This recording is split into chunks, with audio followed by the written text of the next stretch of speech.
What is up, guys? Welcome back to Comic Cave Review. This week we've got Blacula from Zombie Love Studios from two of our favorite creators, Rodney Barnes and Shawn Alexander. I think it's pronounced Blacula. Return of the King, indeed. Definitely. This is a super sick book. I'm glad that they're doing their own self-publishing thing, Zombie Love Studios. Right, they secured the rights and everything for Blacula. And this was actually the San Diego Comic-Con exclusive, if I'm not mistaken. Yes, you are correct. Beautiful book. Absolutely. I'm at a loss for words, man. Broken down in 5 chapters. Yes.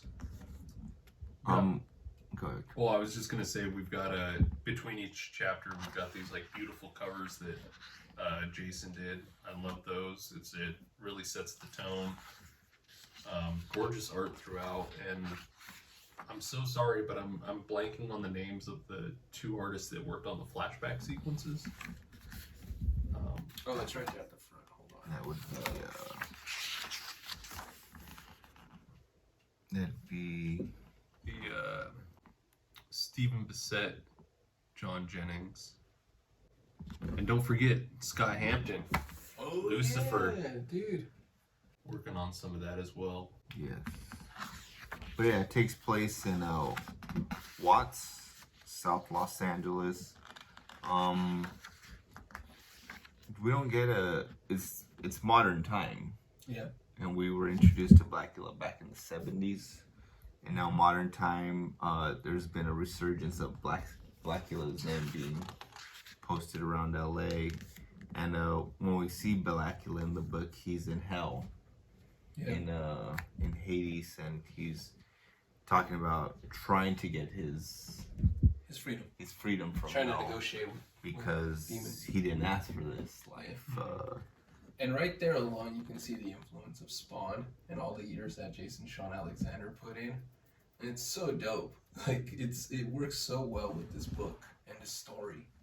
Oh, absolutely. Like, I was thinking, I'm like, oh, dude, Spawn as a vampire totally works, right? Like, there's a lot of red capes in this book, but I'm not mad at it. But he does a lot of the techniques that he used in the Spawn run too, which I absolutely really liked.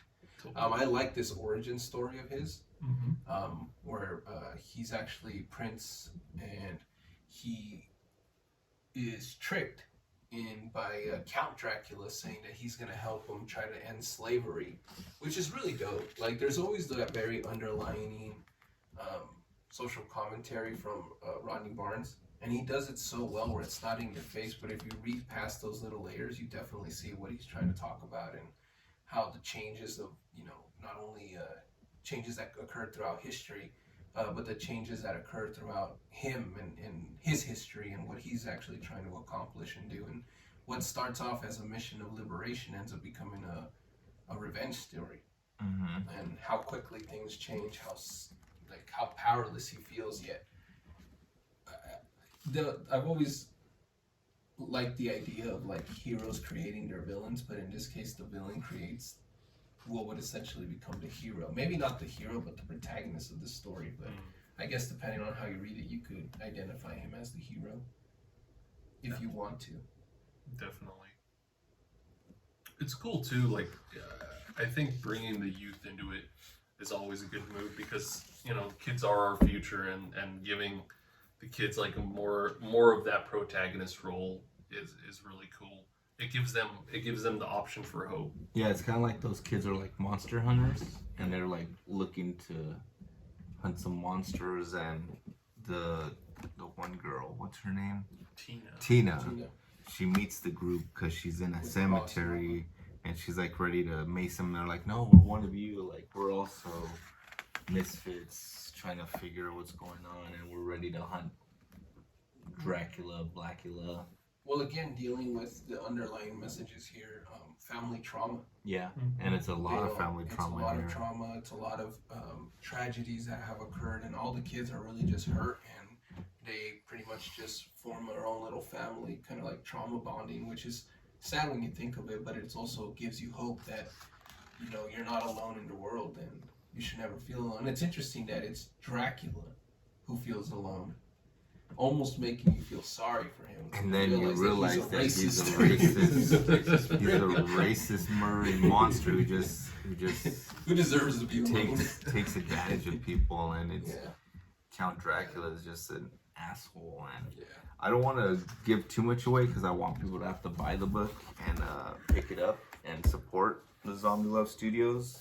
But from from chapter 1 to chapter 5, this book is, you don't put it down. You don't want to put it down, and it's a nice read.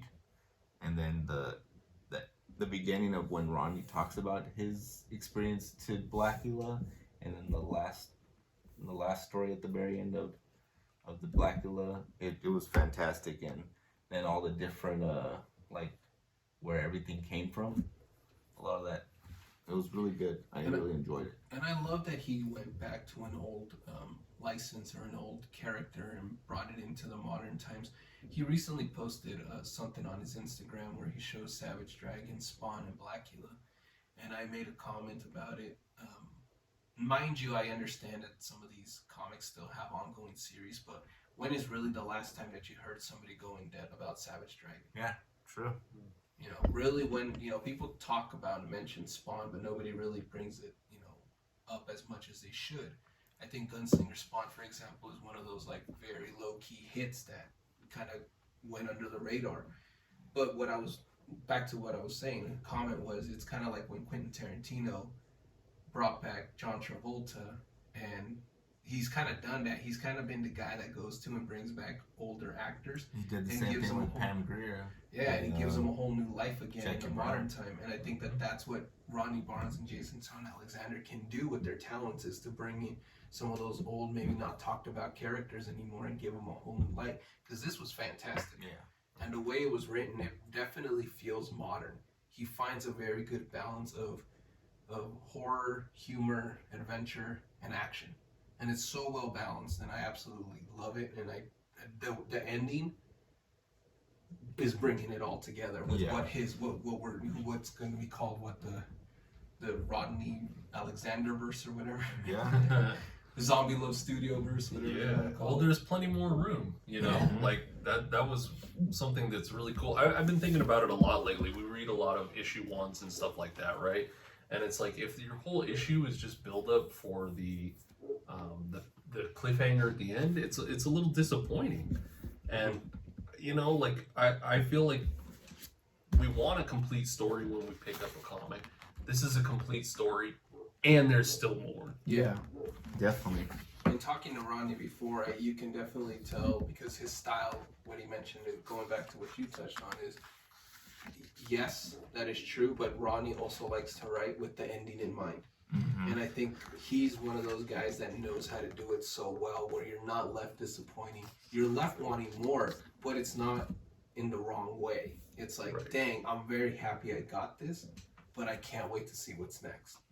And so if you guys haven't picked up anything from him, there's plenty of stuff out. You got Blacula, you got Philadelphia, you have Nina Ha's Nightmare Blog, and Monarch.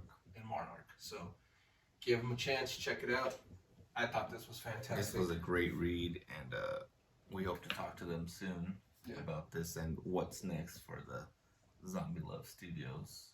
If you guys like what you see, you could always hit up our spread shop. You can see our Rodney Barnes interview that we did a few months back.